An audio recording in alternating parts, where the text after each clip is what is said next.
So we'll talk about sequential control structure, as I said. And this is going to be relatively easy for all of you. There is not much logic to do. It's just that you think of it more like, you will be using different type of features of Python, but there is no complication here. The little bit of complication starts when you get into the conditional statements and all part. But so far, easy. So let's see, I was talking about, let's see, we want to calculate, I'll write a program which says, accept a number from user and calculates the show the square root or the square of the number. Simple, right? We'll accept some number 5 and we'll return 25. We'll accept 7 and return 49. So what do we do? It is relatively straightforward. I want to accept an input. So how do we do that? Let's say num equal to, and I want to do a quick chaining of the functions. But before I do chaining, let me write 2 separate lines. In the beginning, you don't want to do the chaining. It's okay. You can say int, because this is what we use it, right? That's what we learned in the in previous classes, that you do input to accept the input from the user. And this command, this program, when we write it, give it to anybody, he can use it like a calculator. He can enter 40 and result will be 1600. We give 4, result will be 16, depends. So, and we give a user-friendly message, say enter your number. I give a colon and a space. That way user sees a friendly message. Then what we want to do is to return, remember the input command, right? The input command gives you a, actually I should go here. Yeah, input command gives you a string, right? Because you can enter any, when you ask user to enter a number, you can't control whether he will enter 0 to 9. He will enter X, he can enter Y, he can enter at the rate, ampersand, any of these characters. And that is why Python by default, when you do input, returns you a string, this function, and that value is stored in the num. Then next thing I want to do is to convert this into a number. Let's say I use a variable called num1. I'll say num1 is, and then convert to an integer. I'm using integer function, which we saw in the last class, and then say num1. What will happen now is that num is an string, right? And then I am converting that into integer by saying int of num. And this num1 is truly my integer. Next thing we want to do is to find the square of this number. Let's say I say num2 equal to, it's going to be num1. And how do you find the power? Let's say 2 star 2. And then finally I say print. And I want to give a message and say the square of the number is, and I don't want to give space here because print command will automatically add a space for you. Num2. Anyone has any question? But couple of things. Yeah, sorry, go ahead. Any question? Where the number is that, isn't that like square root, not to the power of 2? I'm saying square of the number, not square root of the number. Okay. Yeah, if you have to do square root, then you will use a function, and we can quickly do that too. But I wanted to let me highlight, okay, couple of things. So this thing will give a string value. This thing will convert this number into an integer value. And then I'm doing the power of it, and I'm writing separate lines everywhere, right? I can club everything into one line, and that's the beauty of Python. You write very minimal line of code, and Python is fully capable of executing it because of the chaining. Remember the chaining I was explaining you last week or last class? But first, I want to show you in a plain and simple way. For everything, use a variable. In the beginning, chaining could be confusing, so don't worry about it. It's okay to use multiple variables to store your intermediate values.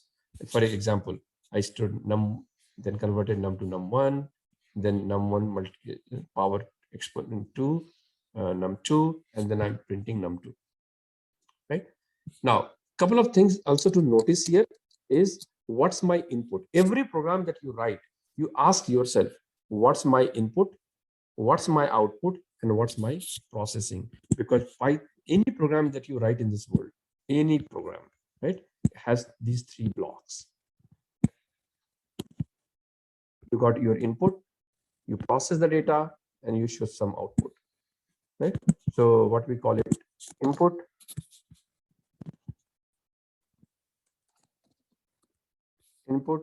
your processing, this is where your main logic is, or algorithm, right?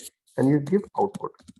If you are, when you write a program, first thing you need to do is to identify what's my input, what's my output, and then focus on processing, because processing may be lengthy, right? You may have to do a lot of data manipulation, you have to do a lot of processing.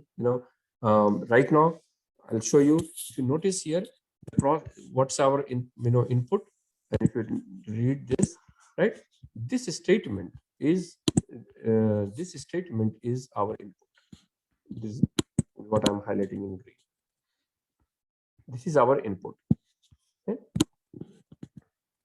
This is our input. What is my output?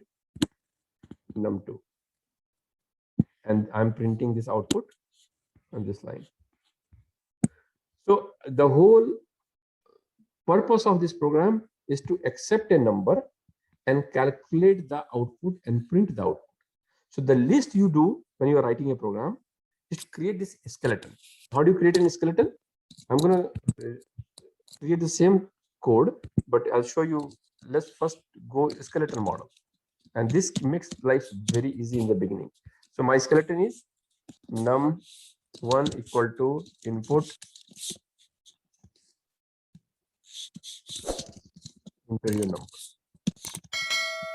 and then num2 is 0.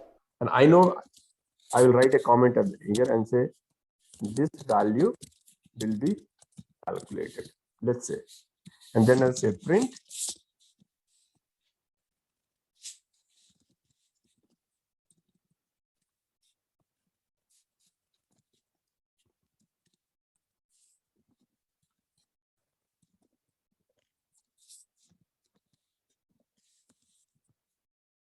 at least when you start, you immediately do like this. Identify your input, and you wrote an input statement. And then you identify your output or create a variable that will store your output, num2, and make it 0. The reason I said 0 is if I don't do 0, then I can keep it like this, but Python will not let me do this, right? Because you can't simply declare a variable. You have to declare and initialize it. And we talked about it. So that's why I do like this. And then finally I'll print it. So this way I covered input and output. Now we'll go back and say, you know what? This is not going to be 0. This needs to be calculated. Now, in order to calculate this, the simplest is num1 power 2. This is my processing statement. This is my main core logic. Right now, this is a simple program where I am simply calculating the square of a number. But in majority of the cases, the problem will not be so simple. You have to do a few more steps, and majority of your logic, majority of your lines of code will go into processing block, and then you're finally your output block. So for suppose now you will run if you run this program, you will naturally get an error. And I'll show you why. Because put it here, enter your number, and you can see I put a colon and a space so that it's nicely waiting for me to enter here. Let's say I enter 7 and I hit enter. You will notice it gave me the error saying line number 2, this value will be calculated, and say unsupported operand type. Operand type is nothing but operator, star star, or power on string and integer. Because on string, remember the input will be string. Num1 is string. The data type of this variable num1 is string, because input returns a string value. Now I'm trying to use power on a string, that doesn't work. So you need to convert that into an integer.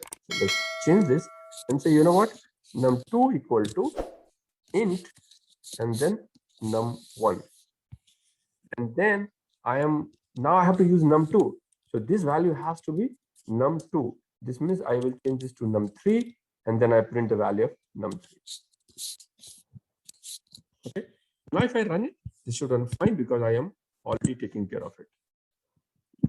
and I say, suppose say I 6, it returns the square of the number is 36. Right? There is still a couple of problems, and you can improve it. And this is whatever I have done. You need to. This is must have. Now I will tell you the good to have. As a good programmer, you should do it. First of all, you can do these two into single line. I can simply take this and I can accept input and immediately convert into number. That way I don't have to do this. Right? That means now my true input is num1, and on the num1 I'm going to do the power and find num3 and print num3. This is the list. You should do that. I mean, in the beginning you don't have to, but good to have. I will not say list. This is good to have, right? And then I'm printing this value. So this is what we call it sequential structure, where line number 1, line number 2, and line number 3